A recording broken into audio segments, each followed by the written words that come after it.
बोलना चाह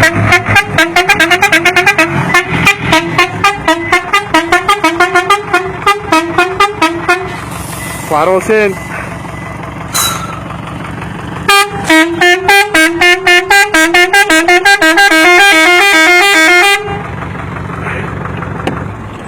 Bitte noch was, Marvin.